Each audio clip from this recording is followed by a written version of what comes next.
It's alive. Why the hell am I playing this game? It's not that bad, is it? You're too critical for no reason. Why don't you play something better, loser? Your channel sucks too. In the arcade lights, he shines so bright. Pudding's got the skills, unmatched pure delight. Joystick in his hand, never miss a beat. Pixels bow down as he claims his seat. Racking up the points, leaderboards his throne. With every move he conquers unknown. Bouncing through the maps, every level cleared. The legend of Pudding, you must admit he's unreal. Pudding's got the game set, playing on the highest level. Winning! Press those buttons, break the limits. He's the one outnumbering. Winning! Pudding's got the game set, playing on the highest level. Winning! Button mashing, never crashing. He's a gamer everyone's admiring. Winning! Damn! A few years ago, a sock puppet came to my YouTube channel. It was the first version of this channel and called Sentient Pudding as well, and told me to play a certain game. And then he vanished. Being the curious chocolate pudding cup that I am, I checked out the game that the sock puppet mentioned. It was called Poof's Killergarten. The game, I mean, not the sock puppet. During this third incarnation of my YouTube channel, you know, because I'm quick to pull the trigger on deleting my YouTube channels and starting over as a normal person typically does, I've decided to return to Poof's Killergarten. What is Poof's Killergarten? Why is a pudding cup making YouTube videos about obscure games that no one has ever heard of? Let's get into that next. What is Poof's Killergarten? Well, it's a game meant to be satire with edgy humor. Outdated edgy humor. But edgy humor nonetheless. It gets its inspiration from another edgy satire video game called Five Nights at F-Boys, which you may have seen one of your favorite YouTubers playing while drunk. Honestly, being drunk is probably the best way to get through that game and this game. But I did so sober, and still feel completely wasted somehow? Anyway, this game is inspired by a game that was inspired by a bigger hit game, Five Nights at Freddy's, or Five Nights at Freddy's as some people like to call it. Part of the reason Poof's Killergarten feels stale is because, unlike its inspiration, it's not a novel idea. Five Nights at F-Boys gets a pass for its now unfunny humor, because it was an early adopter on the scene. Poof's Killergarten got to the scene a little too late, like a T-Rex who took a time machine into the future because he thought it was a porta-potty.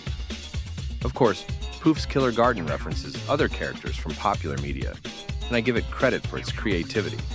And also, I will give the developer and/or developers credit for making a game and seeing it through to completion, because making a video game is tough. And just because I say a few negative things about the game doesn't mean I won't play through it as much as possible, even though it's very painful to play through, given the constant crashing that happens randomly when I get into battles. And I got through a huge chunk of the game. I did miss some things, and I'm not going back to complete those things.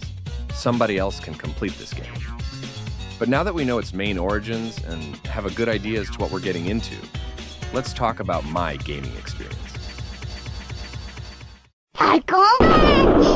I know I gave credit for the game's creativity, but I use the term creativity very loosely, like an 85-year-old's wrinkly skin hanging from their bones.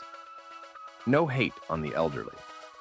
Well, yes, I hate the elderly, but I hate everyone equally from newborn to unborn to living to undead. So now that we know my hatred is rated E for everyone, let's get back to the game. Like I was saying, while I did give the game credit for creativity, I don't want to bring on the illusion that there was a lot of creativity put into this game. It basically follows the same format of FNAFBs. While playing the game, it'll make you wonder, why not just play FNAFBs instead of playing this? I don't believe Poof's Killergarten really added anything new or creative to justify being created. The game was also everywhere. Like, nothing seemed like it had any rhyme or order to it. It was just plain chaos. What was the point of the opening cutscene? What was the point of anything happening in the game? I couldn't tell you. Characters were mentioned and shown who really didn't matter in the end. And then, random side characters were thrown in here and there for no reason whatsoever. I mean, you can create satire and be funny all you want, but that doesn't mean you can just throw things at the wall and expect a funny video game to come out of it. Funny has a formula to it. It's not all just random things thrown together, and then people just laugh at it. And funny is also creative, more creative than what this game has to offer. Random purple guy named Chronic isn't funny because, ha! He resembles Sonic! Why was he included in the game? What was his purpose? Just to be annoying? I mean, what was the whole point of the game in general? I guess that really sums up my experience with this game. What is its point? And why does the gameplay feel so stale and boring? A lot of RPG Maker games aren't as boring, and some have done some creative things with it. But Poof's Killergarten? Nah. It didn't do that. It just threw some random stuff together and expected it to be funny. Hell, you don't even have to play the game in order. I jumped straight from Chapter 1 to Chapter 4 after defeating all of the cameras in that damn seesaw. And I still haven't found a way to unlock Chapter 3. And I don't care to find a way to unlock Chapter 3.